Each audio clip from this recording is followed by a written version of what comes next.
Those who own AI will own the world, not through force, but through the quiet power of design. You thought you were just online, watching videos, learning things, talking to your friends, but this whole time you've been feeding something. You've been training it, and without knowing it, you were slowly building a system designed to take power away from you. Not in the future, not someday, but today, right now. Because the people who own AI aren't just building tools, they're building maps of how we think, how we speak, and how we feel. When you own the map, you don't need control.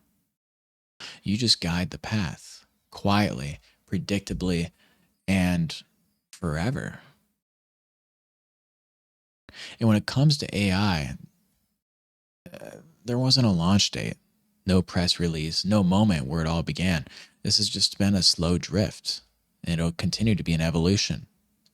You post, you scroll, you search, you text, and you share all of it. Every trace, every pattern, every preference gets stored, fed into the system quietly. And it's not to help you, but to understand you, to model you, and eventually predict you. And you think you're just online, but this whole time you've been feeding something larger, not building a copy of you, but a map of us. And let's be clear, AI isn't building a copy of you, at least not yet. It doesn't learn one person at a time. It learns in patterns, how we think, how we speak, how we shop, vote, argue, flirt, and even love. Every action becomes a signal, a tiny piece of something bigger. And the raw material, it's everywhere. Google, Twitter, Reddit, YouTube, Instagram, and even platforms you'll never see. Your data isn't requested, it's negotiated, it's taken, and it's owned. Not by you, but these large and powerful corporations. And once they've mapped those human patterns, they don't just understand how society works. They begin to shape it. Because they're not just storing our data, they're shaping the interfaces we live through. Search, school, entertainment, even our conversations with other humans. It's all running on the same foundation. And underneath it all, different platform, same layer, quietly steering what we see, what we know, and what we value. And that's what makes this different from past tech. Traditional media, needed us to pick up the paper, to read the headline. AI doesn't. It can shape everything and respond in real time. It can shape feeds, tweak tones, guide emotions individually, at scale. Not just shaping public opinion, but private belief and personal reality. And the crazy part is nobody notices because everybody is adapting to this new technology. And that's not influence, that's infrastructure. And once the infrastructure is in place, it doesn't need to convince you of anything. It just needs to be used, because the more we depend on it for answers, for work, for connection, even for love, the more it begins to shape us. Not by force, not through like some propaganda, but through the quiet power of design. Phase 2, behavior shaping. Most people still think of AI as a tool. And it is. It is for a lot of people an assistant, a sidekick, a helpful layer between us and the web. But tools don't decide what shows up first. Tools don't shape the tone of your questions. Tools don't filter what counts as truth and what gets ignored. That's not assistance, that's authority.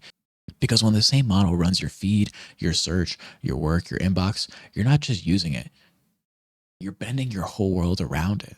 And over time, its responses don't feel like options. They feel like answers because they're helpful, they're confident, and for the most part, smart. But who sets these defaults, and how long before we just accept them as they are? As our confidence with AI goes up, we don't just use it as a tool, we start to adopt to it. Every industry and professional matches what the system favors. Lawyers, coders, and even doctors. They will begin formatting their work in ways the machine understands. It's not forced. It's just efficient. It's a behavioral drift where we see style turn into format, originality give away to optimization. Creativity become prompting. So professions shift quietly, systematically. They're not just creating for people anymore. They're writing for the model because it isn't just about the tone, it's about the values because these models aren't neutral. They're trained on consensus and curated by the incentives of the platform that deployed them. What gets flagged as unsafe disappears. What keeps attention gets amplified. And what's reinforced isn't truth, it's whatever is profitable, predictable, and repeatable at scale until the model itself becomes the grammar of thought and everything else quietly gets auto-corrected into oblivion. And when the model defines the language, it starts to define the culture, not by outright censorship, but by consistent correction. Because real culture lives in friction, in contradiction, in the tensions that don't resolve cleanly. But the model hates contradiction, so they smooth it out. Traditions get flagged as misinformation. Nuanced beliefs get turned into liabilities. Uncomfortable truths are softened until they lose their edge. And the result, a world that looks crystal clear, but also very, very empty, optimized for legibility, but sterile of any meaning whatsoever. And the edges where ideas once collided are now flattened into nothing. And remember, this isn't nature. This is owned. This is designed. This is engineered. They don't need to monitor you. They just shape the infrastructure. What you read, the buttons you press, the words you think, and the ones who own the model own the mind, own the markets, and own the future. Not because they hacked some system, but because they became it.